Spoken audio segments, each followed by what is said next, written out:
guys, how are you doing? Teacher Milena here, trazendo mais um vídeo de curiosidades relacionadas à música da semana na série Aprenda Inglês com Música.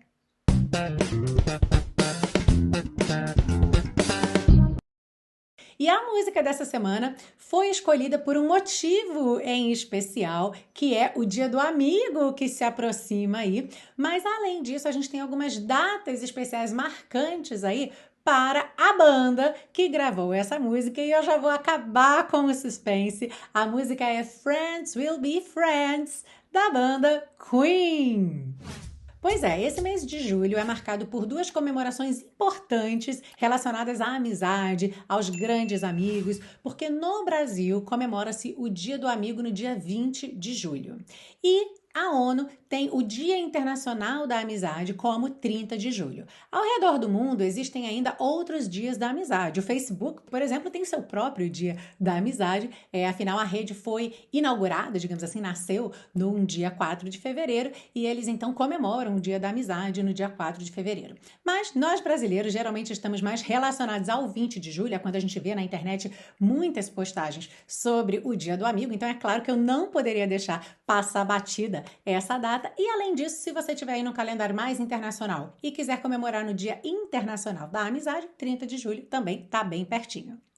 E no mês de julho, mais especificamente no dia 13 de julho de 1985, aconteceu o concerto Live Aid, que é considerado o melhor concerto de todos os tempos da banda Queen e é até considerado por algumas pessoas o melhor concerto de todos os tempos, incluindo todas as bandas em todos os lugares do mundo. E uma rápida dica de inglês aqui nesse ponto: Live Aid seria ajuda ao vivo, ok? Lembra que live significa ao vivo. Aid significa ajuda e esse era um concerto beneficente, por isso então o nome Live Aid. Pois é, então esse concerto também acabou de fazer aniversário aí, 37 anos, no último dia 13 de julho, que aliás também foi aniversário da minha mãe, so happy birthday, mom! E eu falei com a minha mãe no dia do aniversário dela, então não tô desejando feliz aniversário atrasado, mas fica a dica aí pra você que precisar desejar um feliz aniversário atrasado para alguém, você vai dizer Happy Belated Birthday. Happy Belated Birthday. E como esse vídeo é um vídeo de curiosidades, vamos ver curiosidades sobre a canção Friends Will Be Friends, o álbum no qual ela está inserida, A Kind of Magic, e também, claro, a banda Queen. Friends Will Be Friends é uma canção do 12º álbum da banda Queen, lançado em 1986. Esse acabaria se tornando um álbum muito especial porque foi o último álbum para o qual a banda fez uma turnê com shows de divulgação. E o surgimento desse disco está ligado ao filme Highlander, ou Highlander em português.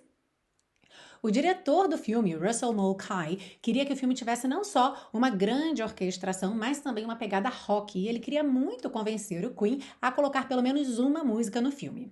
Abre parênteses aqui para dizer que o Queen já tinha feito trilha sonora para um filme antes, o filme Flash Gordon, de 1980.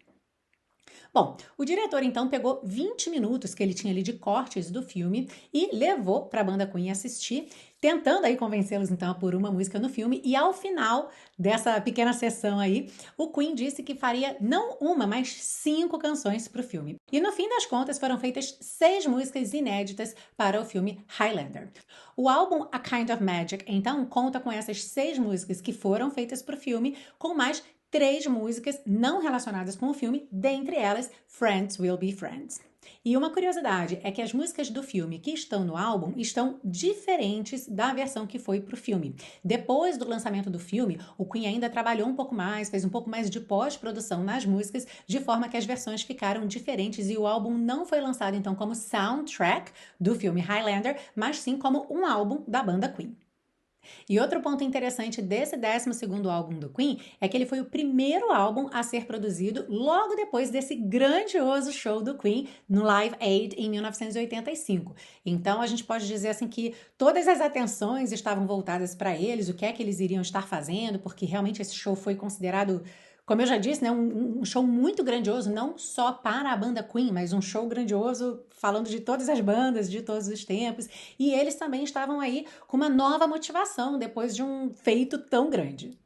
Falando da canção Friends Will Be Friends, ela foi uma canção que caiu no gosto de muita gente, entrou em várias coletâneas da banda depois e na turnê de divulgação desse disco, ela sempre era tocada entre We Will Rock You e We Are The Champions. We Are The Champions, que aliás já está aqui na série Aprenda Inglês com Música. E o clipe dessa música mostra a banda tocando a música ao vivo com uma plateia no espaço fechado, e essa plateia era, na verdade, um fã-clube da banda Queen. Então eles gravaram o clipe com o fã-clube, o Freddie Mercury dando ali high five, né, que é o nosso toca aqui, né, o high five para vários membros lá da plateia, e também em vários momentos a plateia cantando sozinha, cantando a música, então é bem bacana também. Falando rapidamente aqui da história da banda Queen, na verdade só alguns pontos importantes, alguns highlights, porque não dá tempo de falar tudo aqui, é uma banda realmente com muita história. A banda Queen esteve em atividade na sua formação clássica de 1970, na verdade 71, até 1991. Por que eu falei na verdade 71? Porque a banda Queen era um quarteto. A gente tinha o Freddie Mercury, Roger Taylor, Brian May e John Deacon, mas o baixista John Deacon só foi ingressar na banda em 1971. Em 1970, então, eles já começaram, mas com outro baixista, aliás, outros baixistas. Eles tentaram 3 baixistas diferentes antes do John Deacon se juntar à banda, e a partir de então, de 1971 até 1991, a banda manteve a mesma formação. Um dos grandes feitos da banda Queen, em se falando de grandes bandas de rock no mundo musical como um todo, foi ter, digamos assim, desbravado a América Latina. Porque naquela época, grandes bandas, grandes nomes do rock dos Estados Unidos, da Inglaterra, não faziam grandes shows, por exemplo, no Brasil ou na Argentina. Então haviam até bandas que faziam shows, mas eram shows menores, em espaços fechados, em casas de show. E essa aposta de fazer show num estádio, como o Queen fez em 1981 na Argentina e no Brasil, era realmente algo inédito, foi uma grande aposta e digamos assim que ela ficou sendo acompanhada com muito interesse, porque as pessoas queriam saber se aquilo ia dar certo ou não, se ia ficar ingresso sobrando, espaço sobrando no estádio, ou seja, se ia ser um desastre. Sendo assim, todo mundo, até mesmo o próprio Freddie Mercury, estava assim um pouco preocupado, um pouco ansioso de como ia ser esse resultado, que se deu de uma forma maravilhosa, assim, foi muito tranquilizante e muito mais do que isso, até foi muito emocionante. A gente vê nas filmagens desses shows realmente a banda emocionada, especialmente no momento de Love of My Life. Foram falados aí várias vezes depois desse show como eles ficaram impressionados, e a indústria da música como um todo impressionados com pessoas na Argentina e no Brasil, países em que não há um grande número de falantes de inglês, cantando a letra certa do início ao fim, deixando a banda muda e o público cantando, coisa que impressionou muito, deixou a banda também muito emocionada.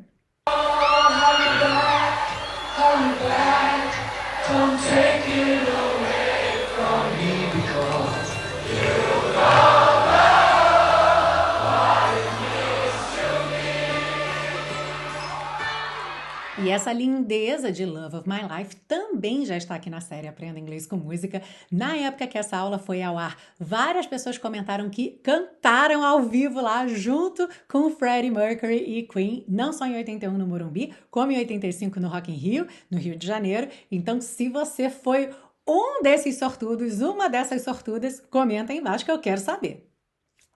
Uma curiosidade quanto a esse primeiro show de 1981 no Brasil é que Freddie Mercury tinha o sonho de fazer no Maracanã, naquela época o maior estádio do mundo. E isso não foi possível, porque na época algumas leis haviam mudado e aí existiam situações em que eventos poderiam acontecer no Maracanã e um show do Queen não se encaixava em nenhuma daquelas situações. Parece que eles tentaram de tudo e como realmente não foi possível, eles então se mudaram a direção para o Morumbi, em São Paulo, o segundo maior estádio do mundo na época.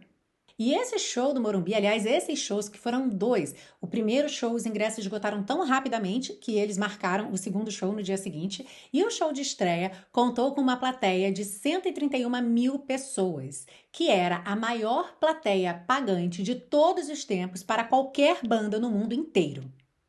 Acho que a gente pode ser muito grato ao Queen, então, por abrir esse caminho, porque depois realmente vieram muitos outros grandes shows de rock. A gente foi ter Hollywood Rock, Rock in Rio, e tudo isso veio então depois desse show em 1981.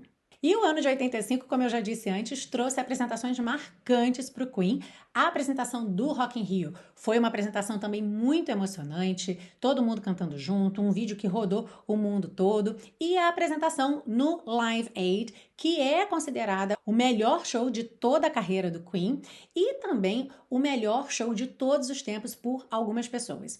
A BBC britânica encomendou uma pesquisa em 2009, foi isso mesmo? Não, 2006, desculpa. A BBC encomendou uma pesquisa em 2006 com 60 jornalistas, artistas e produtores executivos aí do meio musical. E essas pessoas elegeram, então, o concerto do Queen no Live Aid como o melhor concerto, o melhor show ao vivo de todos os tempos. E como uma curiosidade extra, em segundo lugar, ficou o show do Jimi Hendrix no Woodstock. Em 1987, Freddie Mercury contraiu o vírus do HIV, o que fez com que eles deixassem de fazer turnê, mas não de produzir. A banda ainda produziu e lançou 2 álbuns, em 1989 e 1991, ano em que Freddie faleceu, e depois os outros 3 integrantes da banda ainda ficaram 2 anos trabalhando em faixas que estavam arquivadas, o que levou ao lançamento do que seria oficialmente o último disco do Queen, lançado em 1995, chamado Made in Heaven, feito no céu. 2 anos depois do lançamento desse último disco, o baixista da banda, John Deacon, se aposentou definitivamente em 1997, de forma que ele não faz mais shows e nem aparece publicamente. Os outros 2 integrantes da banda, Roger Taylor e Brian May, continuaram com suas carreiras, fizeram colaborações com outros artistas e, inclusive, trazendo de volta o nome Queen em 2 outras formações. A primeira, Queen mais or Plus, Paul Rodgers, de 2004 a 2009, e a segunda, Queen mais or Plus, Adam Lambert, que iniciou em 2011 e está em atividade ainda hoje. Finalizando então, a banda Queen vendeu mais de 300 milhões de álbuns ao redor do mundo, tendo lançado 15 álbuns inéditos. A banda foi inspiração para o musical We Will Rock You e também para o filme Bohemian Rhapsody. E atenção à pronúncia aí dessa rapsódia boêmia, Bohemian Rhapsody. Bohemian Rhapsody. Aliás, se você assistiu ao filme Bohemian Rhapsody, eu quero saber o que é que você achou. Gostou? Não gostou? Comenta aí embaixo pra mim. E o musical We Will Rock You teve montagens em diversas partes do mundo, inclusive no Brasil. O protagonista da montagem brasileira foi o cantor Alírio Neto, que desde 2018 também é a voz do projeto Queen Extravaganza. Esse é mais um projeto do Brian May e do Roger Taylor, após verificar que no mundo todo havia muitas bandas de tributo ao Queen, muitos grupos cover, e eles decidiram então criar um grupo oficial de tributo ao Queen, que não só teria o aval deles, mas teria na verdade toda a produção oficial do Queen por trás, de forma que eles fariam desde a seleção dos músicos até toda a direção do espetáculo, esse que seria então e é um espetáculo itinerante que faz shows aí no mundo todo. E olha só que legal, o Alírio não fez teste para ingressar no Queen Extravaganza. Ele foi convidado, uma vez que o pessoal da produção já conhecia o trabalho dele pelo musical We Will Rock You no Brasil. A gente fica muito feliz de ver um brasileiro ocupando uma posição tão importante numa banda tributo oficial do Queen. E é claro que eu não posso deixar de reforçar a importância do fato do Alírio falar inglês. Veja só como eu sempre digo para vocês como falar inglês é realmente muito importante, pode te ajudar muito a alcançar os seus sonhos. Então, independente da sua área, há todo um mercado internacional, há todo mundo aí a ser explorado e com certeza, se você falar inglês, você vai ter muito mais chance de chegar lá. E para quem é fã de Queen ou para quem quer conhecer um pouco mais aí da obra da banda, nós já temos 3 sucessos da banda Queen aqui na série Aprenda Inglês com Música. A lindíssima Love of My Life, que é campeã de visualizações aqui na série, a emocionante We Are the Champions e a energizante Don't Stop Me Now. Na próxima terça-feira, Friends Will Be Friends se junta aí a essa lista de sucessos do Queen aqui na série Aprenda Inglês com Música e eu já quero saber de você qual é a próxima música da banda Queen que você quer ver aqui na série. Então escreve aí pra mim nos comentários pra eu já pôr na minha lista e claro que eu espero você na próxima terça-feira, às 8 horas da noite, para a estreia da aula de Friends Will Be Friends. Convida todo mundo que curte Queen, que curte inglês, que curte música, e a gente se vê então na próxima terça lá no canal do YouTube, às 8 horas da noite. See you!